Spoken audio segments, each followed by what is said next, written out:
Now we're making a video about PTSD, especially from PTSD that's been in combat, from somebody serving in combat. So some of this information is going to be similar to what I mentioned about the Dr. Amen clinic, right?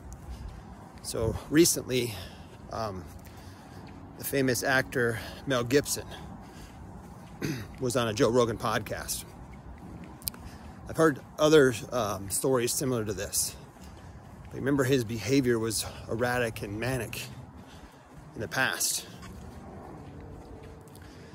And I believe if Robin Williams would have gotten this information a long time ago, this could have greatly helped him with his, I think he had a form of dementia. But anyway, going back to Mel Gibson, Mel Gibson had PTSD. The PTSD came from playing rugby in college and high school. Originally, he's from Australia. So his PTSD was pretty bad. And I think with having a bad diet and then doing some scenes in movies where he was getting some blows to the head occasionally, it got worse. So what he did is he went to the Amen clinic. Remember, I mentioned this with autism. He went to the Amen clinic and was treated by Dr. Amen. They did a brain scan. And Dr. Amen said, "This is the worst case of PTSD I've ever seen." And he said, "Are you sure you're okay?" And Mel Gibson said, "What do you mean I'm okay? I drove here."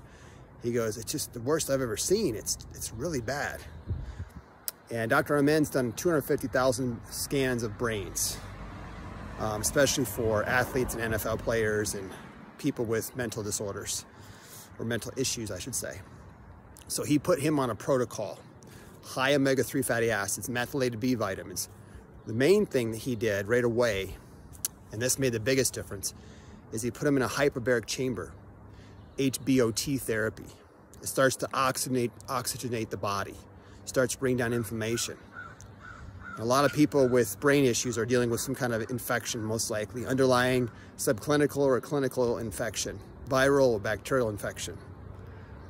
So this turned things around. He said after about 2.5 months, he noticed a major difference. And he did this hyperbaric chambers for I think over 6 months. And I think he still does them occasionally. So hyperbaric chamber for any neurological issues, PTSD, things like that. Major PTSD where there's trauma in the brain, blows, things like that. Or even if you have an athlete in the family that has some brain injuries or a car accident. So have a blessed day. Dr. Amen Clinics in hyperbaric chamber.